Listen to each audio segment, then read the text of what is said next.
momentos difíciles, donde hay mucha incertidumbre sobre muchas cosas y eso hace que muchas personas hayan perdido la esperanza y la alegría de vivir por muchas situaciones que nosotros afrontamos. Hoy vemos cómo la sociedad cada día más es, digamos, insegura con relación a los fundamentos que dan sentido. Y como lo venía planteando el hermano Edwin, nuestros jóvenes y todos en general están buscando salidas, puertas de seguridad. Detrás de todo eso también está una búsqueda de felicidad.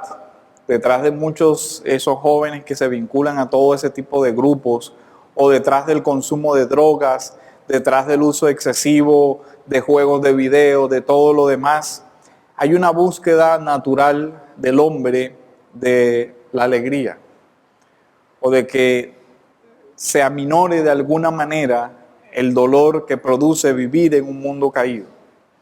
¿Cuál es la solución que se está buscando o dónde debería buscarse esa solución definitiva? Nosotros vemos en la Biblia que la alegría, el gozo, es un don que solamente puede provenir de Dios. Nadie va a encontrar alegría en las cosas temporales porque ellas no pueden suplir lo que realmente el hombre necesita para poder vivir. Lo otro es que se está presentando la idea de que las cosas terrenales, las cosas temporales, de alguna manera van a suplir esa necesidad.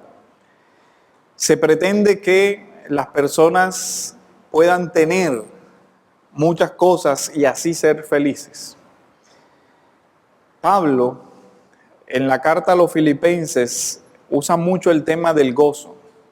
Y quiero que reflexionemos sobre ese punto, para lo cual vamos a la carta de Filipenses en el capítulo 3, en el versículo 1.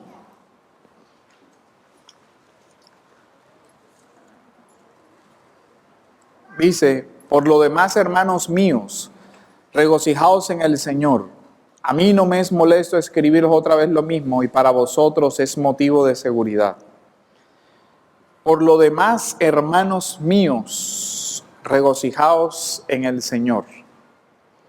Hay que recordar que esta es una de las cartas de la cautividad. Pablo estaba preso, sufriendo, digamos, persecución por causa del Evangelio.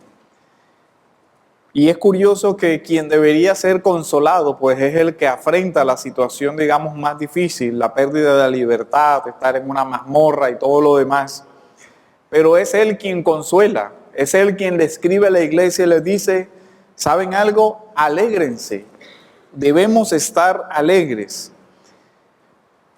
En el versículo 4 del capítulo 1, Pablo vuelve a hacer una exhortación, donde él les dice que él está orando siempre con gozo en cada una de mis oraciones por todos vosotros.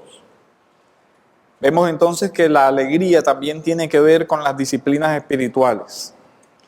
Pablo en Colosenses, en el capítulo 1, en el versículo 12, también dice: y con gran gozo o con gran alegría daréis gracias al Padre que nos hizo aptos para participar de la herencia de los santos en luz.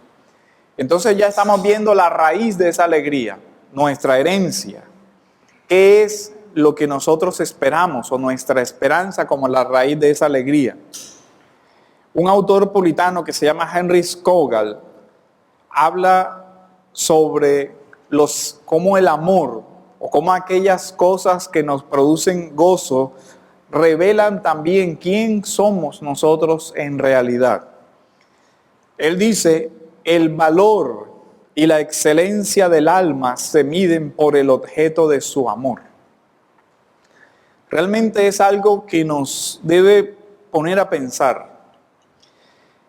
Nuestra alma realmente la podemos examinar por aquellas cosas que amamos o por aquellas cosas que nos producen deleite, por aquellas cosas a las cuales realmente le encontramos satisfacción.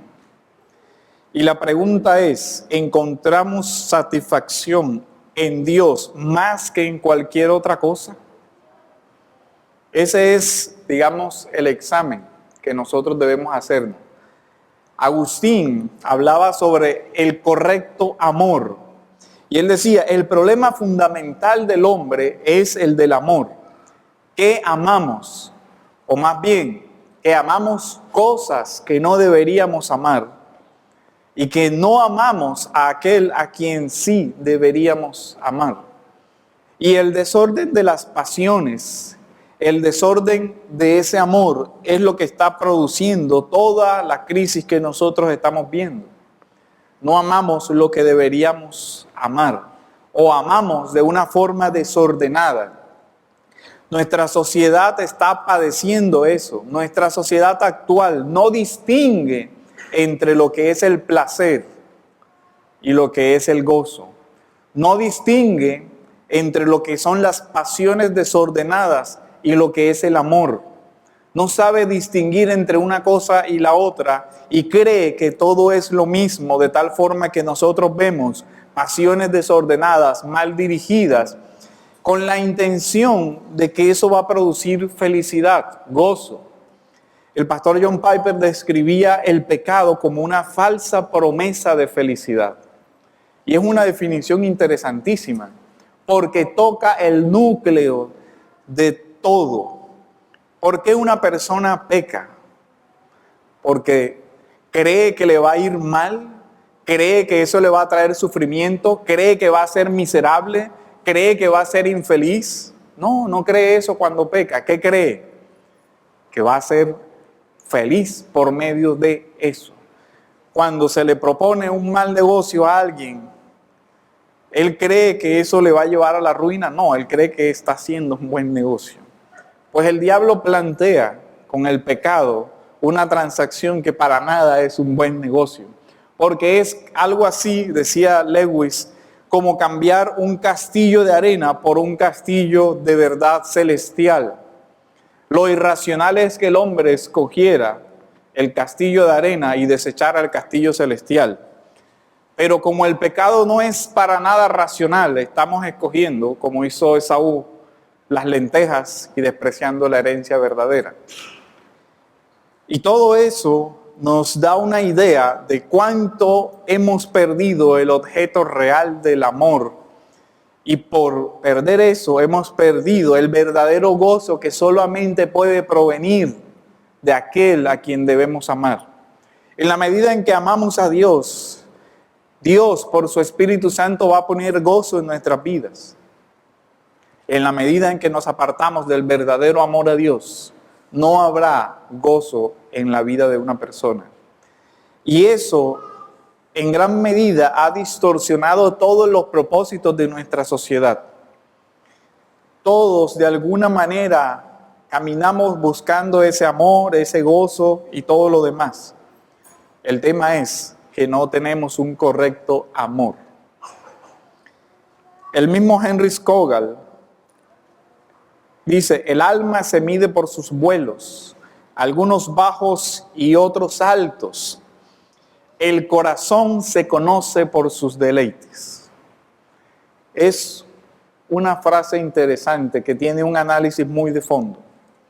Si usted quiere saber qué ama realmente, pregúntese qué es lo que le deleita.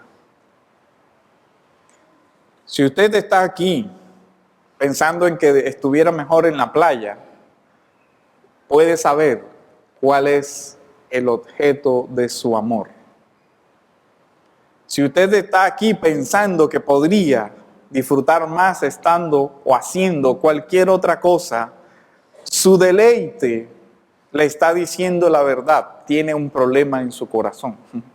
Ama cosas que no debería amar. Scougal sigue diciendo, las satisfacciones nunca mienten. ¿Qué te produce alegría? Eso no te vas a poder engañar. Las satisfacciones nunca mienten. Si te satisfaces en Dios, entonces las otras cosas no van a reemplazar eso. Pero si te satisfaces más en otras cosas que en Dios, tu corazón te está diciendo claramente qué es lo que amas, qué es lo que se ha convertido para ti en tu tesoro. Y no va a haber gozo ni temporal ni eterno. Pablo en esta carta habla mucho del gozo en la vida del creyente en toda situación, como cuando en el capítulo 4, en el versículo 12 nos dice: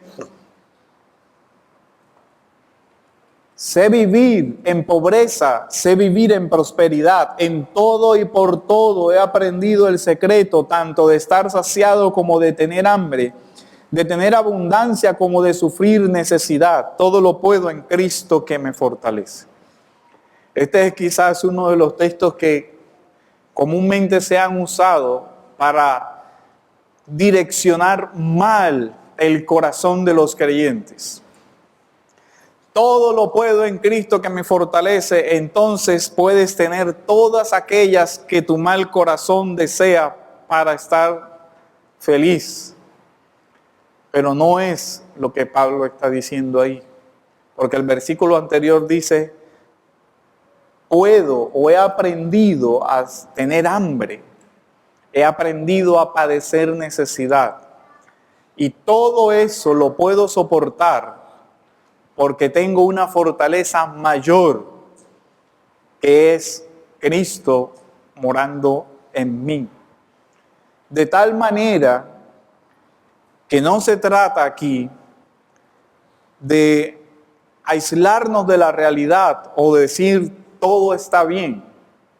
Pablo está diciendo: sí, sé tener hambre, he pasado necesidad y he también tenido provisión en abundancia por la gracia de Dios. Y en cualquiera de las dos situaciones sé que es Cristo quien me sostiene. El apóstol nos habla de esta carta del gozo quizás más que de ninguna otra cosa.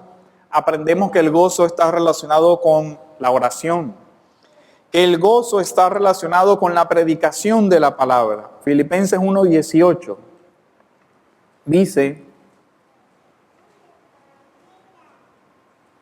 entonces, ¿qué? De todas maneras, ya sea fingidamente o en verdad, Cristo es proclamado, y en esto me regocijo, sí, y me regocijaré.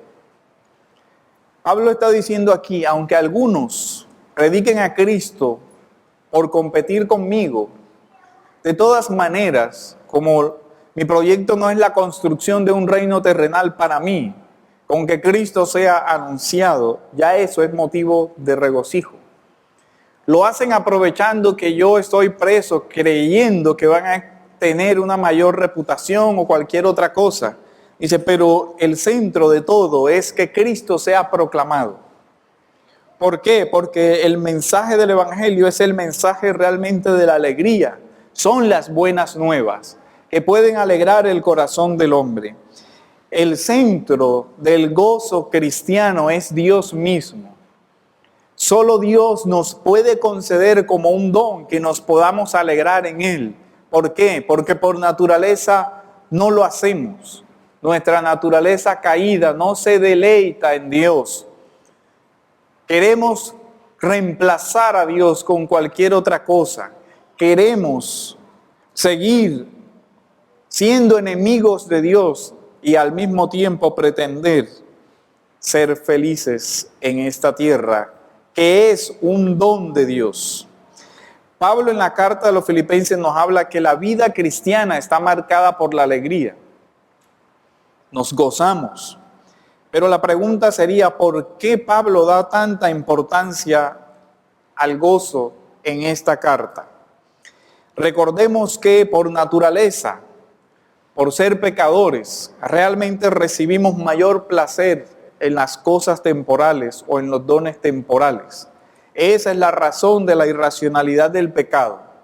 Si me prometen una felicidad instantánea hoy y una felicidad eterna en el reino de los cielos, la irracionalidad del pecado y mi tendencia al mal me dirá, escoge lo inmediato, lo de hoy, que lo otro no se sabe si realmente vendrá.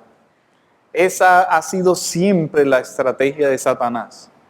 Presentar lo inmediato como una fuente de gozo. Como les decía, nadie peca creyendo, por ejemplo, que un adulterio te va a hacer infeliz. Esa persona cree que es infeliz en su matrimonio y que el adulterio le hará feliz. Él no sale a buscar a la mujer extraña creyendo que va a cumplirse en él lo que dice los proverbios, vas camino a la muerte. No, él no sale pensando eso. Él sale pensando que el divorcio es el camino a la felicidad, porque al fin va a poder ser libre, feliz, etcétera, etcétera. ¿Y qué hizo? Como el niño derrumbó el castillo de arena y no va a tener entrada tampoco en el otro, en el celestial. Ese es el engaño. Pero mientras en nuestros corazones habite esos deseos naturales y gobiernen, tendremos un problema. Por definición, el gozo del que estamos hablando aquí es el gozo que solamente puede dar Dios como un fruto de la obra del Espíritu Santo. ¿Se acuerdan en Gálatas? El fruto del Espíritu es gozo, amor, paz. Así que podemos decirle con toda tranquilidad a esos jóvenes, por ejemplo, que se unen a todo ese tipo de grupos, buscando alegría, buscando paz, buscando amor, que están buscando en el lugar equivocado. Que eso no les va a traer la alegría. Uno casi que podría decir que la raíz de todas las adicciones es la búsqueda de calmar un dolor, el dolor existencial de ese mundo vacío en el que vive todo pecador. Que todo lo que el hombre busca es precisamente cambiar esa situación de angustia que le abruma la existencia. Y Agustín decía, el problema es que ese vacío solamente puede ser llenado por Dios. Pero nosotros nos atiborramos de cosas creyendo que de alguna manera esas cosas temporales podrán suplir la necesidad de algo eterno, de ese eterno peso de gloria del que habla Pablo. Y nos sucede como a la mujer samaritana. Eso hace el pecado. Dice, 5 maridos has tenido y el que ahora tienes tampoco es. Pero uno se pregunta, ¿por qué ha pasado de uno a otro, a otro, a otro? Porque el pecado es como una cisterna rota. Así es como lo describe el profeta Jeremías. Me dejaron a mí fuente de agua viva. ¿Y qué hicieron? Cavaron cisternas rotas que no retienen el agua de vida. Eso hace el hombre hoy, igual que en la época del profeta. Dejamos a Dios y buscamos el agua que puede saciar, que puede saltar para vida eterna en charcos sucios y putrefactos. Esa es la irracionalidad del pecado. Dejamos la fuente de agua viva por cualquier otra cosa que tenga alguna similitud. No importa que sea agua envenenada, mientras sacie la sed temporal y que nos lleve a la muerte, no le interesa al hombre. Ahora, el tema es, ¿de dónde viene? ¿Cuál es la raíz de ese gozo sobrenatural? El Salmo 62, versículos 1 y 2 nos resume.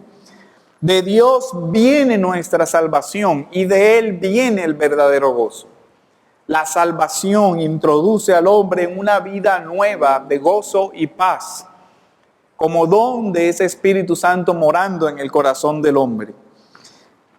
La salvación incrusta de una forma sobrenatural el gozo en el corazón del hombre.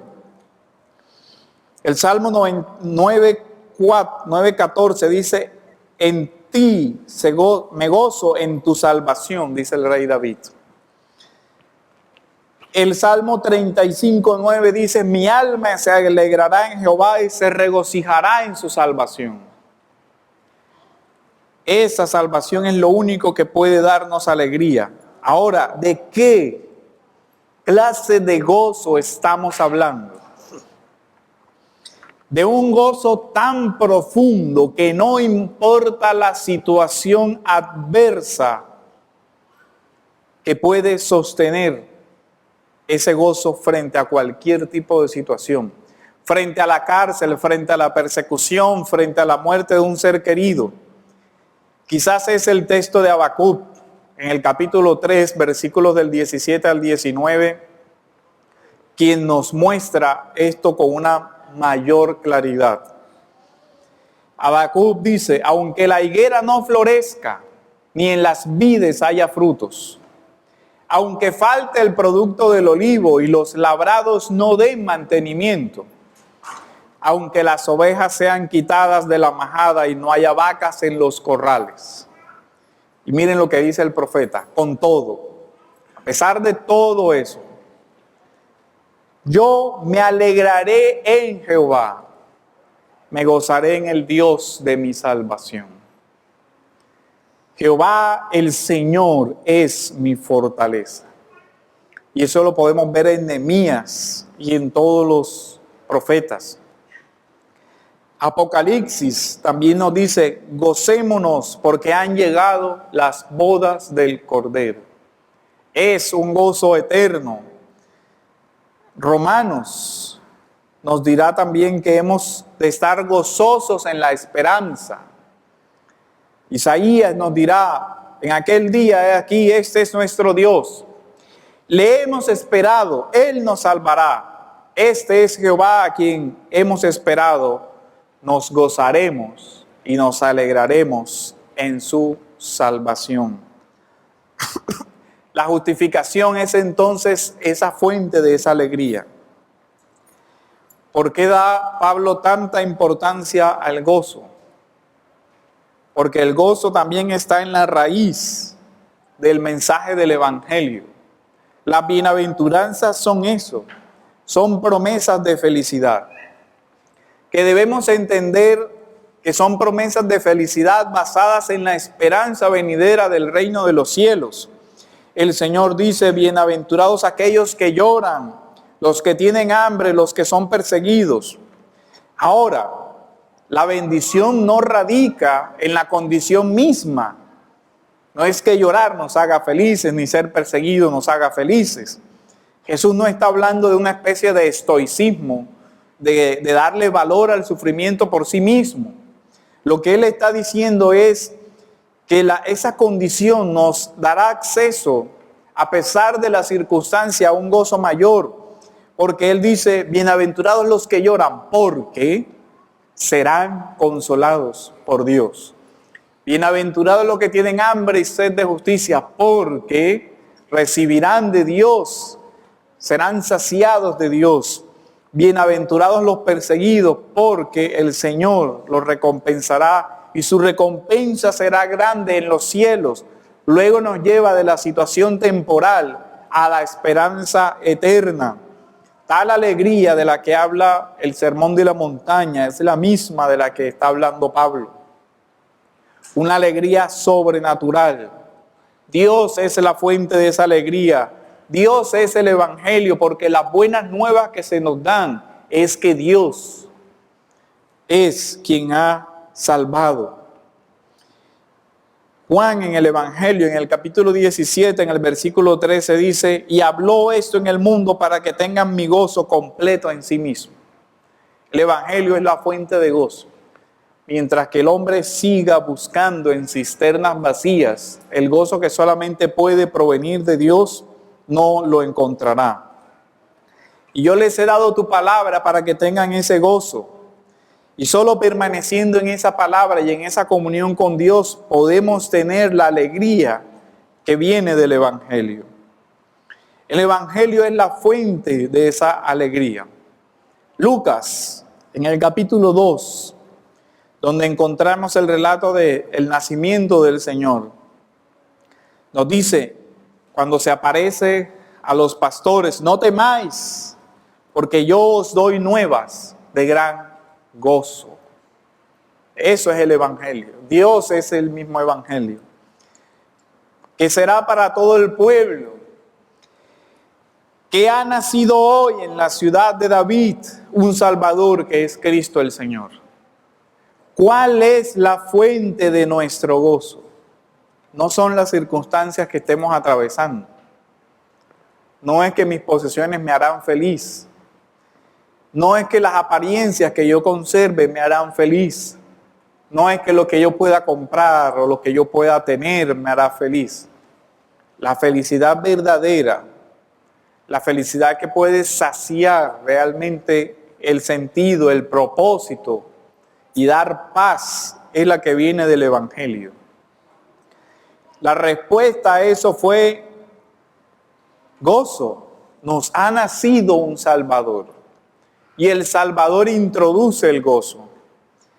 Cuando los sabios del Oriente entraron al lugar donde estaba el niño envuelto en los pañales, dijeron, y al ver la estrella se regocijaron con muy gran gozo. Al entrar a la casa vieron al niño con María, su madre, y se postraron y le adoraron. Esta es la clase de gozo que permite que nos postremos delante del Señor. El evangelio de gran gozo. La necesidad del Salvador es el motivo del gozo. Gran gozo inundó a los discípulos cuando el Señor resucitó. Se dice que las mujeres salieron del sepulcro con gran temor y gran gozo. Vemos cómo el gozo es algo que envuelve todo el evangelio. Los que iban por el camino de Maús, cuando ya entendieron quién era el que estaba ahí, dice que regresaron a Jerusalén con gran gozo. Todo esto es lo que el Señor pone delante de nosotros. En virtud de ese gran gozo, es que nosotros podemos dejar los deleites temporales del pecado, mirando aquella promesa que el Señor ha hecho. Solamente cuando nosotros podamos aferrarnos a la alegría suprema del Evangelio, podremos desechar las promesas mentirosas del pecado. Esa es la única opción. Un correcto amor, como decía Agustín. Ahora, ¿a qué nos lleva eso? ¿Cuál es la actitud del creyente frente a los gozos temporales del pecado? Esa es la pregunta.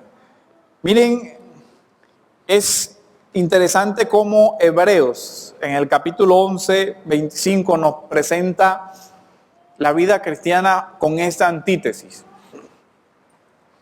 Dice que Moisés prefirió ser maltratado, sufrimiento. ¿Cómo es que prefiere el sufrimiento?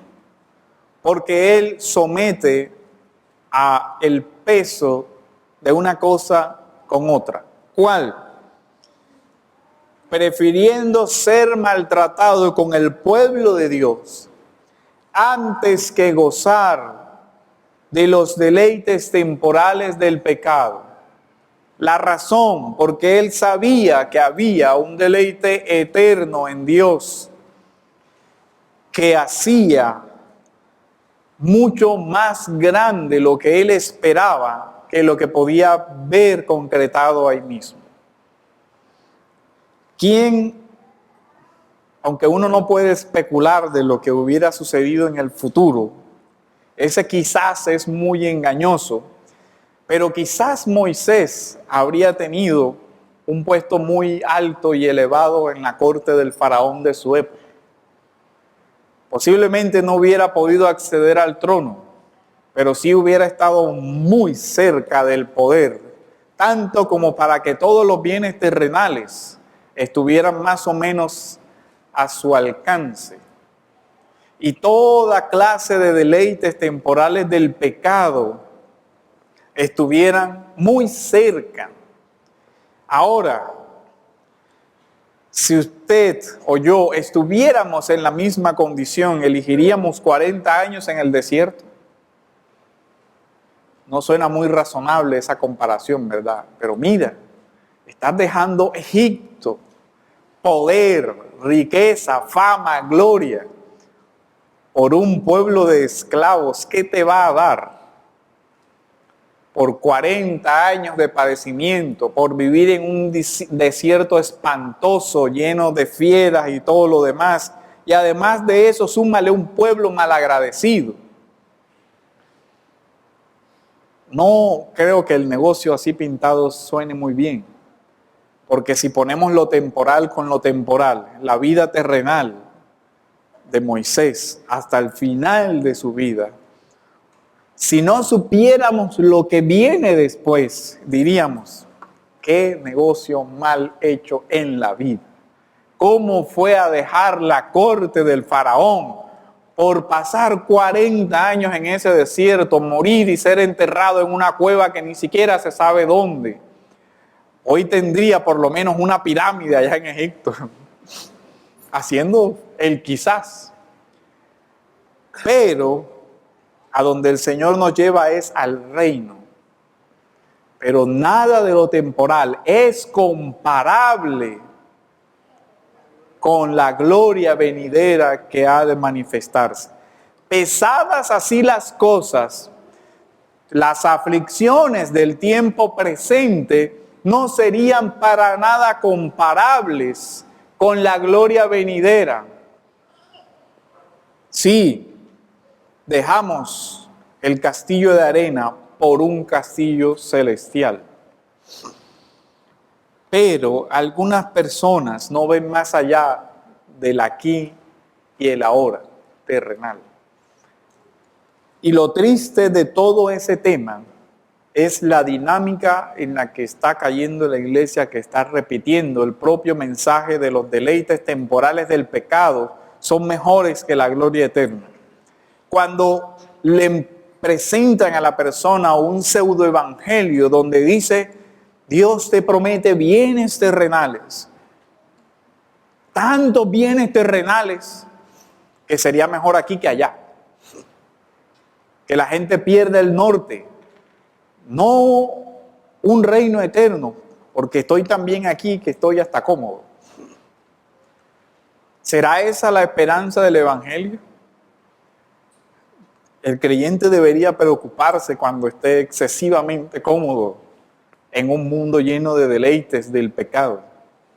Porque la única forma en que eso podría ser posible es que estemos enredados en esos deleites temporales del pecado.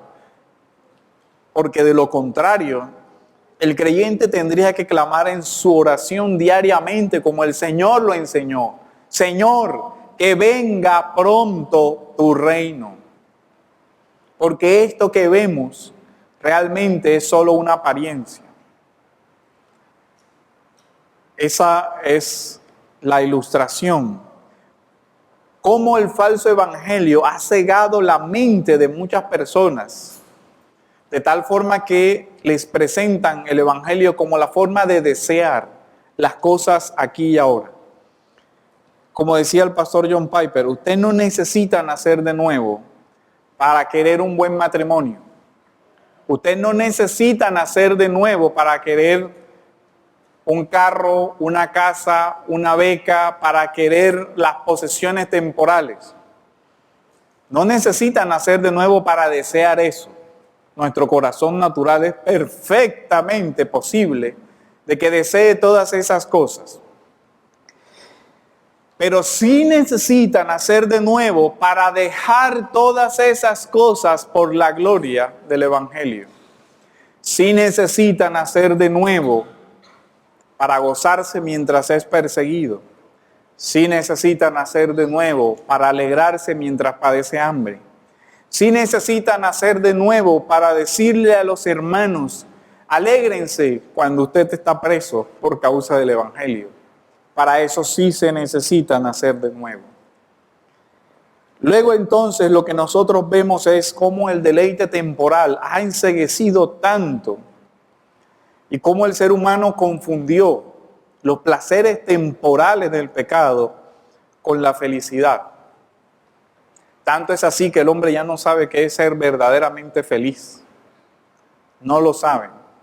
Creen que ser feliz es consumir sustancias, es el adulterio, es la inmoralidad, es el hurto, son las pasiones desordenadas, son los videojuegos, quién sabe qué cosa.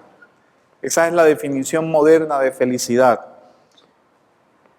Y algo que está engañando también al pueblo creyente. ¿Cuál debe ser nuestra actitud frente a los deleites temporales de los pecados de los incrédulos? Eso es quizás lo más terrible. La Escritura me dice que yo debo rechazar esos deleites temporales. Pero se está diciendo que el creyente puede de alguna manera acercarse a acompañar al pecador en esos deleites temporales del pecado para presentarle el Evangelio. Y uno dice, está como raro el tema, ¿no? Además de que la propuesta de por sí tiene un componente ético bastante complejo. Si yo sé que eso es un deleite falso, ¿cómo es que yo le voy a dar la apariencia de que yo lo estoy disfrutando para que después él venga acá? Si usted hace un estudio de la legislación del mercado, eso se llama propaganda engañosa. ¿Sí o no? Entonces después le digo, pero mira, ve, acá tienes un deleite que es bueno, es chévere y todo, pero acá te presento uno que es mejor. Entonces terminamos presentando el Evangelio como un negocio y no como lo que realmente es. Mira, esos placeres en los que hoy te deleitas, tienes que abandonarlos porque no son buenos como tú crees, sino que son extremadamente destructivos. No vas a tener paz, no vas a tener felicidad, no vas a tener nada de lo que eso te promete. Todo lo contrario, vas a tener infelicidad aquí y una vida eterna igual o peor de miserable por toda la eternidad. Y aquí viene el tema. Realmente la iglesia tiene la identidad para no irse en la permisividad al pecado, en la tolerancia que incluso nos lleva a compartir ciertas cosas sabiendo que están mal delante de los ojos de Dios, pero es que no queremos ofender al amigo, al hermano, al primo, al tío, etcétera, etcétera. Es que después lo hago sentir mal. Es que yo no me voy de la reunión porque, yo sé que están haciendo todo, pero es que después él se va a ofender. Y uno dice, bueno, él no pensó en ofenderte a ti, ¿por qué tendrías tú que calarte todo el tema? De las pocas veces, digamos que he pasado por grosero, fue una vez que me retiré de un matrimonio, porque yo fui pensando que era un matrimonio cristiano y la música no tenía nada que ver con el tema. Yo dije, te he acompañado, chaito, me voy. Y uno no tiene que ser grosero, simplemente tiene que saber. Dice, si yo voy a un matrimonio de incrédulo, yo sé a lo que voy. Y me tengo que atener a lo que, si decidí ir, me tengo que atener a lo que fui. Pero yo no vine al matrimonio de un incrédulo. Así que tengo todo el derecho de decir, me retiro. Y a veces la iglesia está cayendo en una permisividad y en una pasividad, como dejemos hacer, dejemos pasar, que algún día se dará cuenta. Sí, se dará cuenta, pero el problema es que algún día también Dios te dirá, pero es que tú estabas ahí precisamente para que Él se diera cuenta. Hiciste el de la vista gorda y miraste hacia el otro lado. Te quedaste callado y hasta participaste para terminar de rematar. Fuiste tan culpable como Él, porque en esos momentos es donde Él debe ver la diferencia. Sin insultar, sin agredir, sin nada de eso, simplemente con una acción que muestre cuál es mi deleite. Esa es la consecuencia. ¿Cómo es que nosotros le mostramos a un joven que hay un deleite mayor en la Biblia que en un videojuego? ¿Perdiendo todo un día en el videojuego? ¿Será que él verá que yo tengo un gozo mayor cuando yo me pego todo el día también en el videojuego como él? ¿Qué va a pensar cuando yo le diga, pero es que eso no es bueno? Y él lo que va a asociar es, oye, pero es como raro, porque te pasaste todo el día conmigo jugando y al final del día me dices que no debimos, entonces no es tan malo.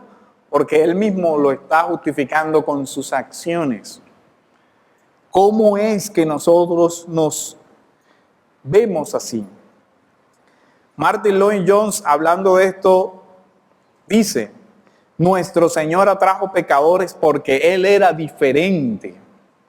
Captó su atención y se acercó a Él porque sintieron que había algo diferente en Jesús.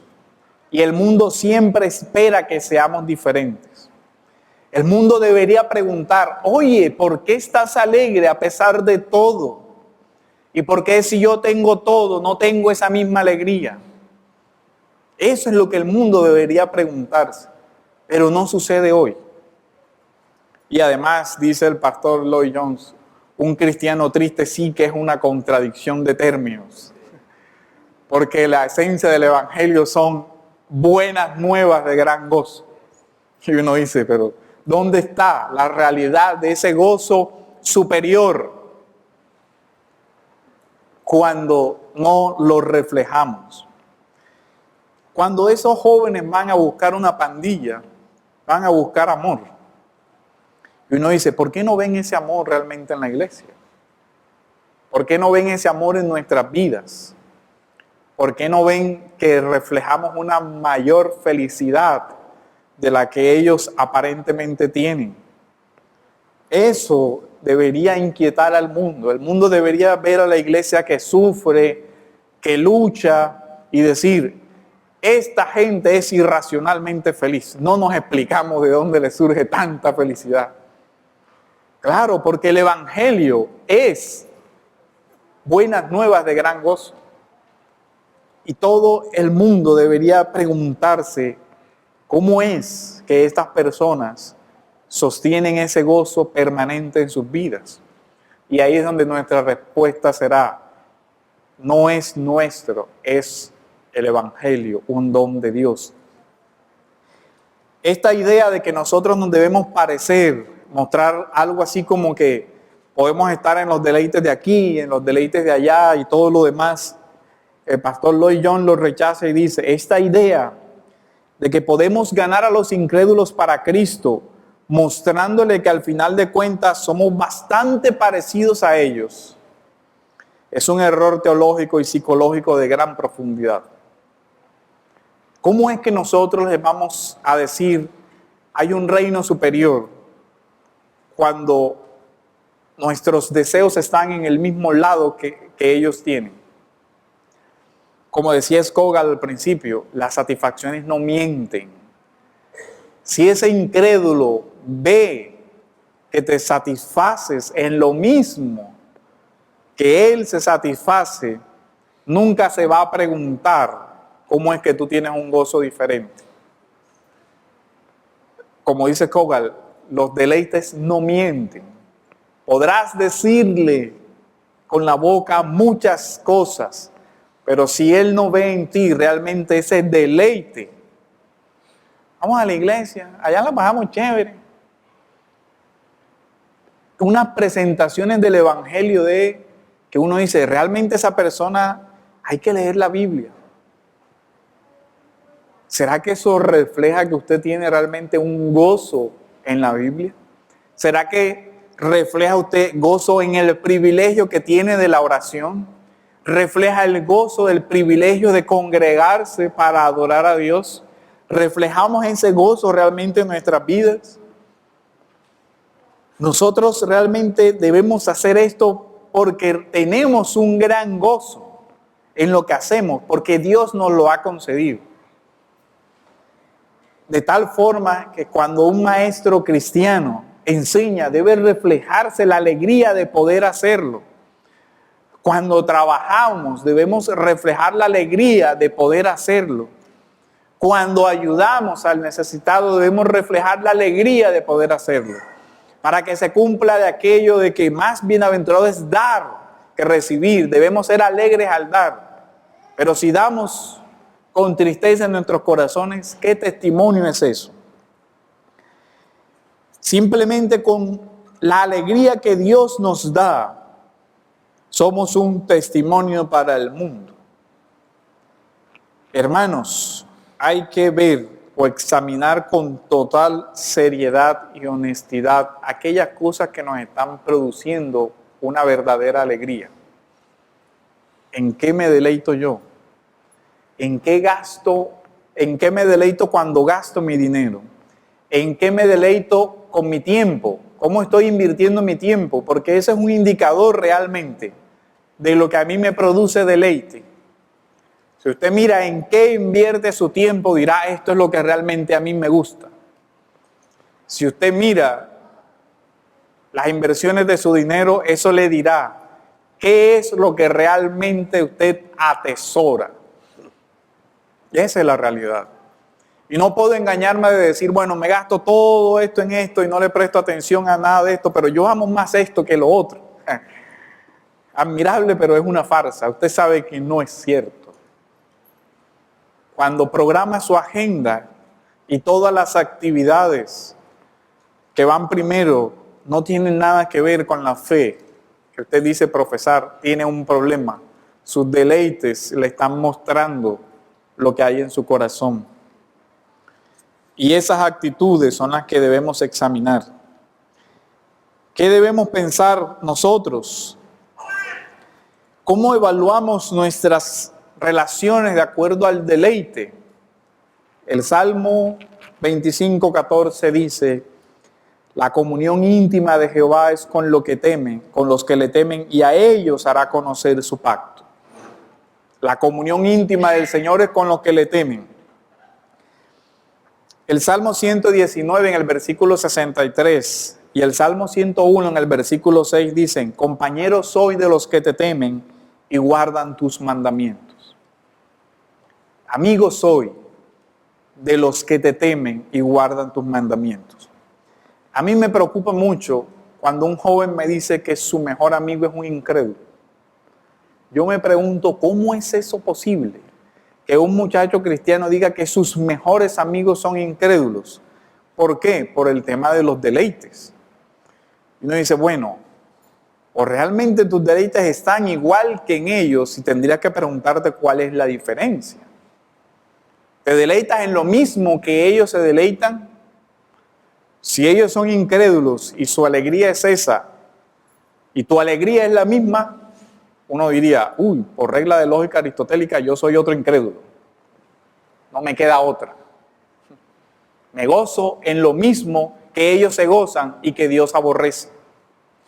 Luego entonces, como dice el Salmo también, ¿cómo te vas a sentar en la silla de los escarnecedores y de los burladores? ¿Con qué criterio vas a hacer? Porque ahí hay una antítesis que dice, pero el deleite está en la palabra de Dios y en caminar junto a aquellos que van en la misma dirección. Y eso es algo que preocupa. Cuando los jóvenes preguntan, ¿y por qué yo no? Yo siempre respondo lo mismo. Porque tú no vas al mismo lugar que ellos van. Ellos van camino a su destrucción. Si tú quieres seguir ese mismo camino, preocúpate. ¿Por qué todavía preguntan, pero por qué yo no puedo hacer eso? Es que ni siquiera deberías desear hacer eso. En la sola pregunta ya muestra el deseo de tu corazón y dónde está tu tesoro. ¿Por qué deseas lo mismo que un incrédulo desea como forma de felicidad? Él cree que eso le hará feliz. El joven cree que la pandilla, que la borrachera, que todo lo que se involucra, cree que le hará feliz. ¿Crees tú lo mismo? Porque si crees lo mismo, eres un mismo incrédulo. No tienes otra.